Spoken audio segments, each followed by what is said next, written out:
Hello everyone, welcome. नमस्कार, सत श्री अकाल, सलाम वालेकुम, राम राम साहब, जय भीम। और सबसे प्यारा संदेश हमारे देश के लिए, सबसे प्यारा संदेश सुबह का सबसे प्यारा है, जय हिंद बेटा। कैसे हैं आप सब लोग? ठीक है, देखिए, हम लोग इंग्लिश में पीवाईक्यू सीरीज चला रहे हैं, ठीक है, एयरफोर्स के एग्जाम के लिए, जो कि एक्स और वाई रहता है।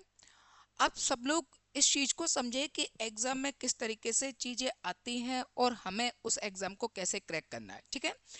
आप अगर यहाँ पर देखोगे तो आपके इंटरेस्ट को बढ़ाने के लिए मैंने यहाँ पर एरोप्लेन भी लगाए हुए हैं, हाँ, फाइटर जेट बोल सकते हैं, फाइटर जेट मैंने यहाँ पर लगाए हुए हैं। चढ़े, इनको आंसर की जगह पर लगाने का, जो ऑप्शन दिए उस जगह पर ही लगाने का क्या मकसद रहा है? मकसद ये रहा है कि अगर आंसर सही रहा तो आपका जेट उड़ जाएगा, और अगर आपका आंसर गलत रहा तो आप फिर सीधे घर बैठेंगे। मतलब हमें हमारा ऑप्शन सही से उड़ाना है, ठीक है।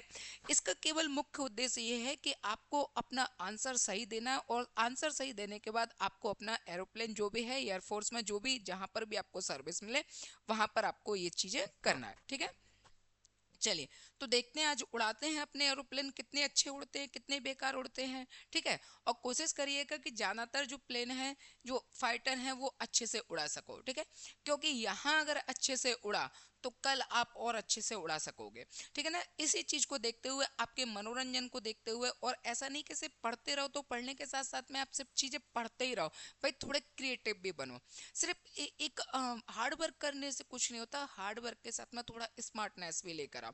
तो स्मार्टनेस कैसे आएगी? पुराने जो क्वेश्चन आए हुए हैं उनको सॉल्व करने से। सॉल्व करने से भी क्या होगा कि जहां पर मैं आपको क्वेश्चन बताऊंगा कि भाई इतना टाइम मत लीजिए, इस क्वेश्चन को ऐसे भी करते तो भी आपका आंसर आ जाता है, ठीक है। तो ये सारी चीजें भी रहती हैं। देखिए, अगर एक एग्जांपल देता हूँ, अगर अगर हमको कहीं पर गोल्ड दिया जाए, और गोल्ड से कहा जाए कि आपको कोई ऑर्नामेंट बनाना है, मान लीजिए कि उसने कहा कि आपको एक अंगूठी बनाना, तो हमें तो बनाना आता नहीं है। अब अगर हम अंगूठी बनाएंगे तो घंटों भर लगे रहेंगे, 2 घंटे 3 घंटे, या हो सकता है उससे भी जाना, या इवन सबसे बड़ी बात है ना भी बन पाए। लेकिन वहीं अगर अपन सुनार को देंगे, ठीक है, वहीं अगर अपन ने देखा कि इसको ये लो साहब गोल्ड को, और इसको क्या है, इस प्रकार की अंगूठी बना दो, ठीक है, चाहे उसमें किसी भी प्रकार का डिजाइन हम दे सकते हैं कि इस प्रकार की अंगूठी बना दो, तो वो तुरंत बना के दे देगा। क्यों? क्योंकि वो उसका रोज का काम है। तो बस इसी तरीके से हमारे रोज के काम रहे, अगर हमने कर लिए तो हमारा सिलेक्शन हमारे हाथों में होता है, ठीक है। चलिए, पहला क्वेश्चन देखते हैं। Select the most appropriate सिनोनियम। सिनोनियम का मतलब होता है बेटा समान। सिनोनियम का मतलब क्या होता है? समान। Of the following given words, यानी ये जो वर्ड दिया है एबोरेंट, इसका क्या बताना है? समान बताना। अब पहले तो एबोरेंट का मतलब क्या होता है? घिनौना। इसका मतलब क्या होता है? घिनौना, ठीक है। बेकार, ऐसी चीज जिससे क्या आती है? घिन आती है, ठीक है, गंदा लगता है, तो उसको अपन कहते हैं एवरेंट। अब एवरेंट का क्या होगा? बेकार, ऑफुल। क्या रहेगा? ऑफुल। तो चलिए, सबसे बढ़िया प्लेन कौन सा उड़ा? डी पर, ठीक है, यानी फोर्थ नंबर पर हमारा प्लेन कहाँ उड़ेगा? फोर्थ वाले पर। चलिए आगे बढ़े। अगला क्वेश्चन देखा, out of the given four words only one is spelled correctly. इन ये जो चार ऑप्शन दिए हुए हैं, इसमें केवल और केवल एक वर्ड ऐसा है जो कि करेक्ट है, उसको हमें देखना है। या मैं कहूँ, ये जो चार आपको फाइटर जेट दिए हुए हैं, इनमें से केवल एक सही है, बस आपको वो उड़ाना है, ठीक है। तो यहाँ पर अगर अपन सभी मीनिंगों को देखेंगे तो डेमोक्रेटिक क्या है? आपकी सही मीनिंग। अगर आपने डेमोक्रेटिक लगाया तो आपका फाइटर जेट उड़ जाएगा, वरना आप फिर अगले साल के लिए फिर बैठे रहना, ठीक है। यहाँ सफर्ड में एफ आना चाहिए था, वेदर के लिए टी आना चाहिए था, हॉरिबल के लिए एक आर और आना चाहिए था, इसलिए तीनों नहीं है। चलिए आगे बढ़े।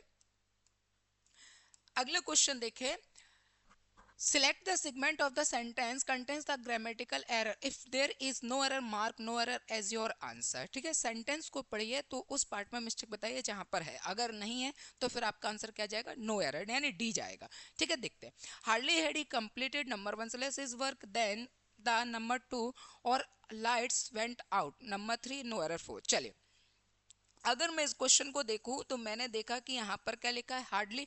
और हार्डली के साथ हम किसका प्रयोग करते हैं? वैन का। किसका यूज करेंगे? वैन का। 99% तक क्वेश्चन को ध्यान रखना कि हार्डली के साथ किसका प्रयोग करते हैं, व्हेन का।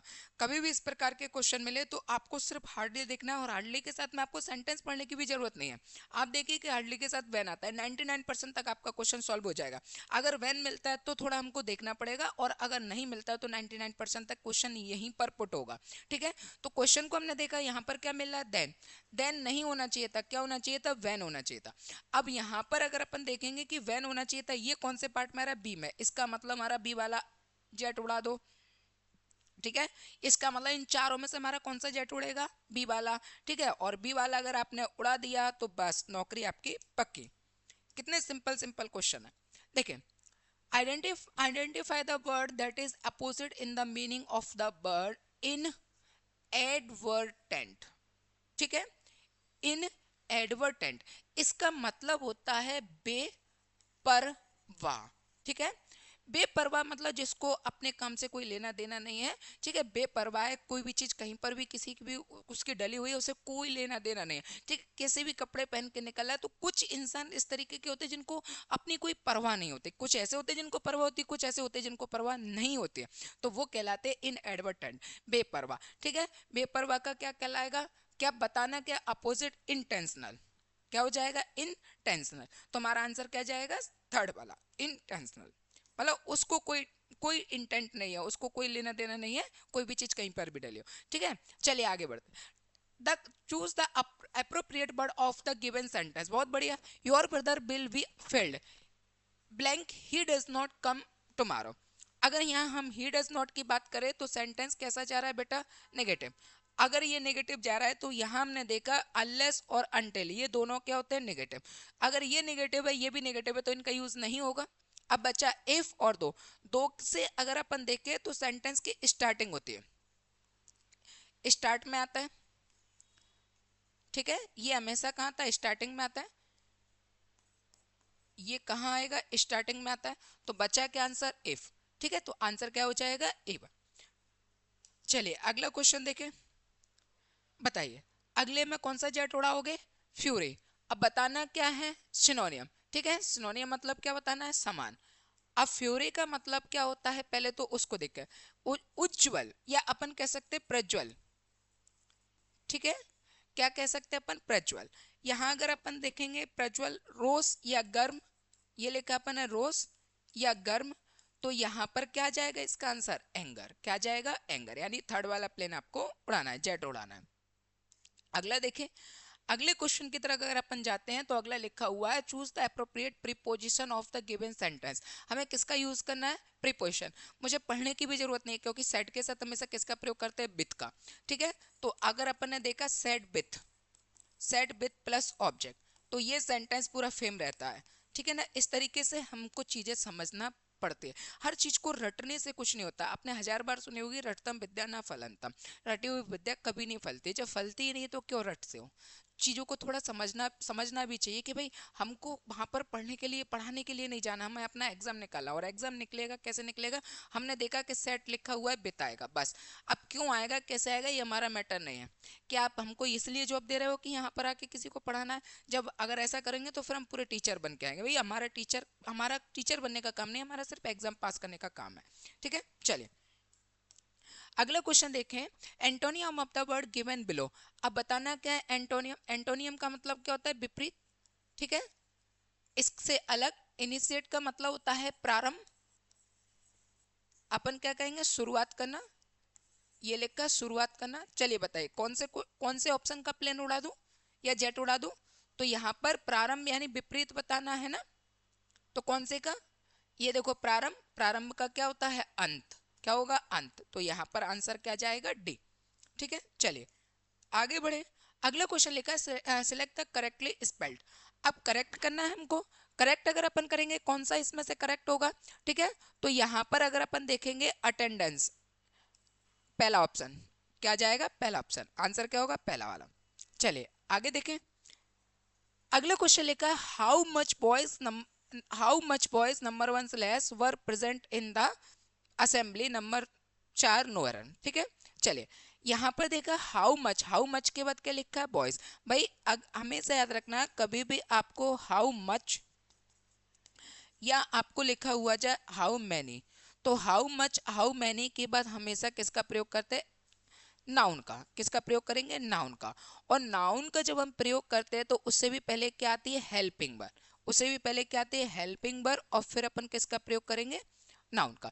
तो यहाँ पर हेल्पिंग वर्ब आना चाहिए, इसलिए चारों ऑप्शन में से कौन से ऑप्शन का जेट उड़ेगा, हमारा ए वाला। आगे बढ़े, अगले क्वेश्चन देखें। We went for swimming in to the river on Sunday. भाई वी वेंट स्विमिंग करने के लिए गए थे, रिवर लिखा हो, रिवर के साथ कभी भी इनटू नहीं आता है, तो आंसर कौन सा जेट उड़ेगा, सेकंड वाला। कौन सा उड़ेगा, सेकंड वाला।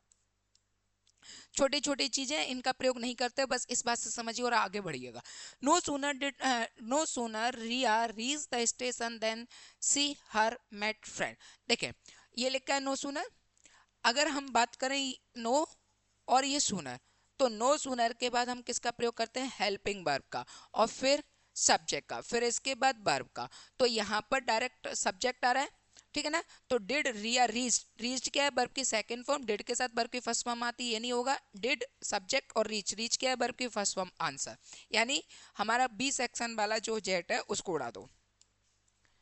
अगला, what are you doing he asked to me. Question के हिसाब से देखेंगे, सीधा सीधा हमने समझा इज एम आर का क्या होगा बेटा, वॉज वन। क्या होगा, वॉज वन। तो यहाँ पर आई आस्क मी दैट, ठीक है, what I was doing, what I were नहीं आएगा, डबल ऑब्जेक्ट नहीं आता है, तो ही नहीं होगा, क्या हो जाएगा, क्या लिखा है, आई। तो पहला वाला ऑप्शन क्या हो जाएगा, फर्स्ट। कौन से ऑप्शन को उड़ाओगे, फर्स्ट वाले को। चले आगे देखें। ई लाइक्स द रिच, लाइक्स क्या है, वर्ब के फर्स्ट फॉर्म प्लस एस या ई एस। अगर ये वर्ब के फर्स्ट फॉर्म प्लस एस या ई एस है तो इसको किस में ले जाएंगे, इज एम आर, बस यही देखना है, is am are plus verb की थर्ड फॉर्म। द रिच पहले आएगा, आर नहीं आता, ठीक है, वर नहीं आएगा, ऑफ नहीं आएगा, आंसर क्या हो जाएगा, बी। यानी कौन सा जेट उड़ाओगे, बी वाला। चलिए आगे बढ़े। He said where does he live. अब यहाँ पर अगर अपन बात करें डज ही लिव है, तो ये सेंटेंस किस में जाएगा, वर्ब के सेकंड फॉर्म में। वर्ब के सेकंड फॉर्म देखो, ये नहीं होगा, ये नहीं होगा, आंसर क्या कहलाएगा, ए। यानी कौन से ऑप्शन का जेट उड़ेगा, फर्स्ट वाला। तो यहाँ पर ने 15 क्वेश्चन की, 15 के 15 क्वेश्चन का जो जेट है वो बिल्कुल एक्यूरेट उड़ाया है। इसका मतलब आप जॉब पर जाने के लिए तैयार हो, ठीक है। तो इसी तरीके से जब आप एग्जाम देने के लिए जाए और वहां पर क्वेश्चन आए, तो वहां पे ऑप्शन जब आपको मिले तो दिमाग में ये चलना चाहिए कि भाई मुझे ये सारी चीजें करना है। यानी अगर मैं मुझे सही उड़ाना है, अगर आपका आंसर सही उड़ा तो मेरे हाथ में जॉब होगी, और अगर आंसर सही नहीं आया तो मैं खुद उड़ जाऊंगा। तो ये चीजें भी आपको देखना है। चलिए आज्ञा दीजिए, नमस्कार, जय हिंद बेटा, जय हिंद।